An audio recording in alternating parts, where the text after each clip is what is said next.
Yes, so here I am. It is the 30th of January, 20 days to go.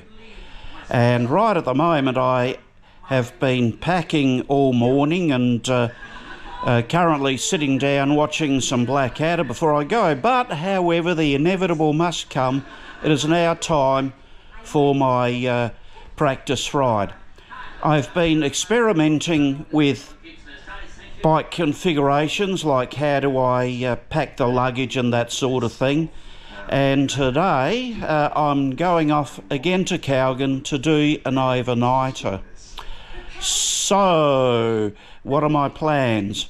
I would love to do a 50 kilometre bike day. If not today, then certainly tomorrow. And then come back, see how we go. Lots of puffing and panting today. So it's put on my bike helmet and switch off the TV set. Bye-bye Blackadder, and off I go.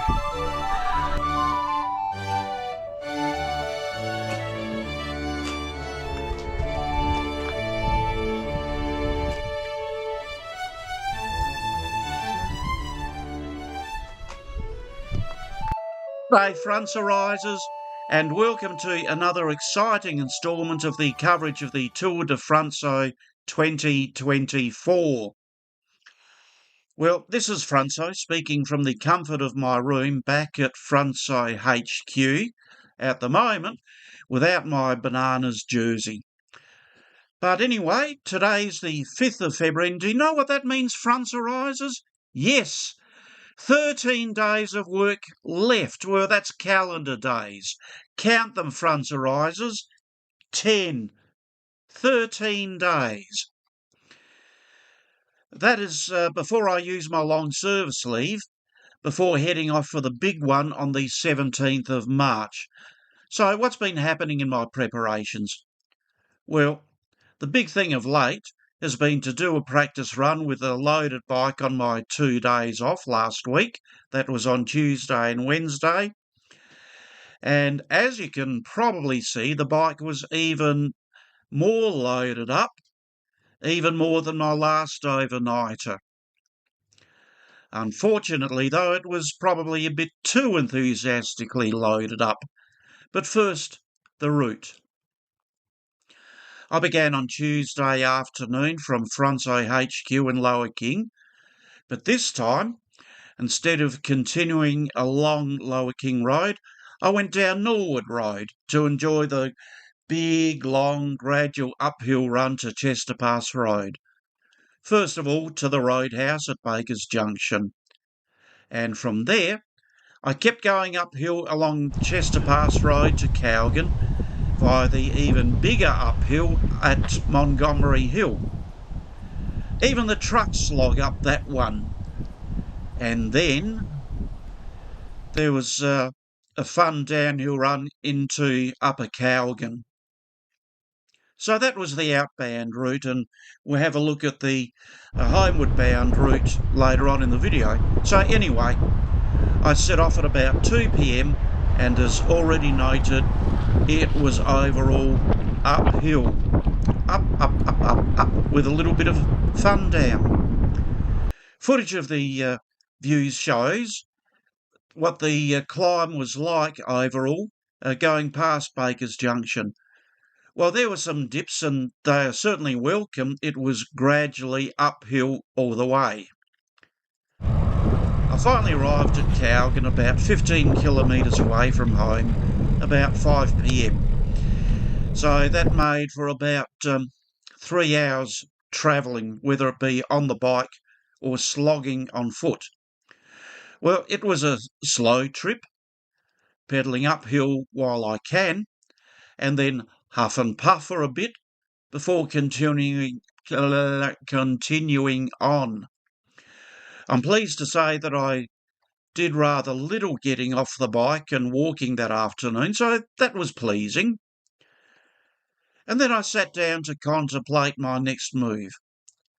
It turned out that a 50 kilometre day was not feasible, So I began my evening meal for the day, some stag and corn chips, washed down with a couple of nectarines, plus a few ginger nut biscuits, plus a cup of coffee, plus my nightly horse tablet to control my blood sugar. Yes, my doctor had told me that I'm looking at type 2 diabetes, to which I said that I'm about to have more exercise than you can poke a stick at. Well, the Cowgan River turned out to be a pretty popular swimming hole for the locals, as I was to find out later. I could hear one family having fun behind the trees down there somewhere. And in over that way, there's a group of natives enjoying the water hole. This is the bridge, and just over on the right here, in there, is the parking bay. Dinner turned out to be a tin of stag with some delicious corn chips, washed down with a couple of nectarines, a cup of coffee, and a few ginger nut biscuits. Yum, yum, yum. A family was going down to the river. They walked past my camp and they were curious about this youthful cyclist with his lithe physique, and they had a bit of a chat, and on they went to the river to go and catch a couple of bream. Meanwhile, I enjoyed my stag. Yum, yum. Yum. Well, here I am on day 2. I've done my overnighter. It is 8:30 and I'm just leaving my campsite. And according to my little thermometer thingy, it appears to be about 22 degrees already. Going to be a warm day. So let's get into it. Really good. However, the next day I thought I would add to the day's effort and try to get up near that 50 kilometres. Coming up from the hill, well, that was a sharp climb, the other side of the Cowgan River, and I pressed on a bit further, but was interrupted when I pulled into a parking bay for a couple of nectarines and a banana. And yes, while I did get the nectarines and banana, I also got heaps of conversation. You see, the parking bay turned out to be popular among caravanners who wanted to take advantage of a free stopover. I wound up spending a couple of hours chatting with a guy and a woman who was curious about this cyclist out in the 36-degree heat. There was a car crash the previous night into the trees between the road and the parking bay, and that proved to be another good talking point, a bit of local news. Anyway, conversation and nectarines were over. I pedalled on for a little bit longer and decided that the heat and the time were going to get on top of me, and I decided it was time to turn back. 36 degrees.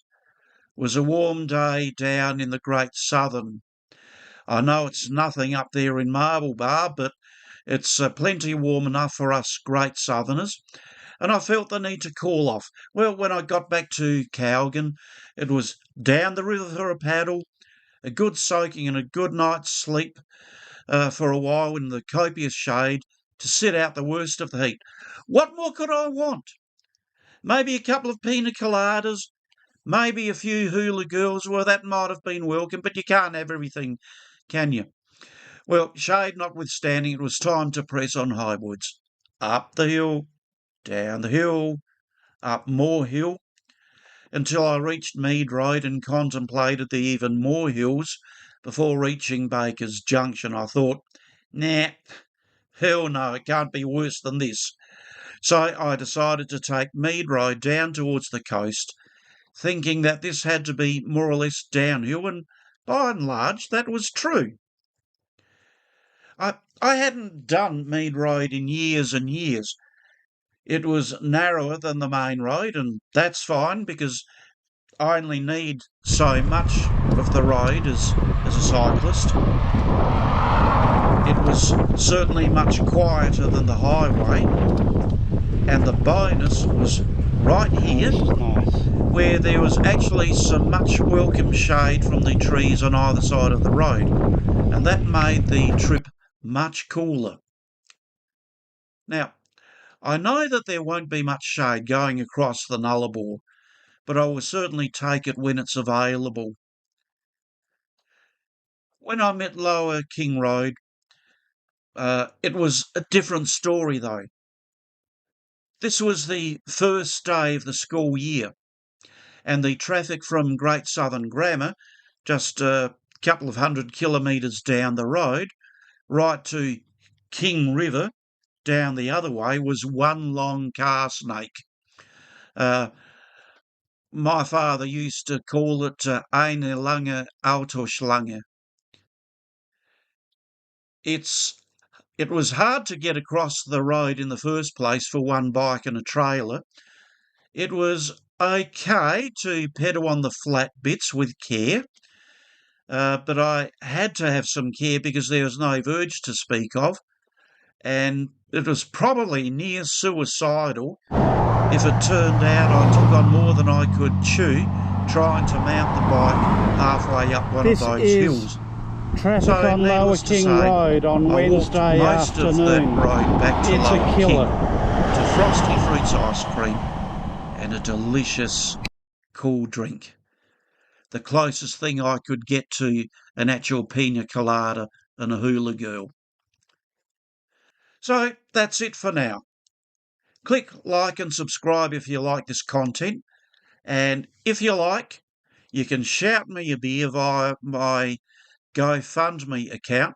Just cut and paste the link in the description below. It is thirsty work out here on the bike. So thanks, and see you next time.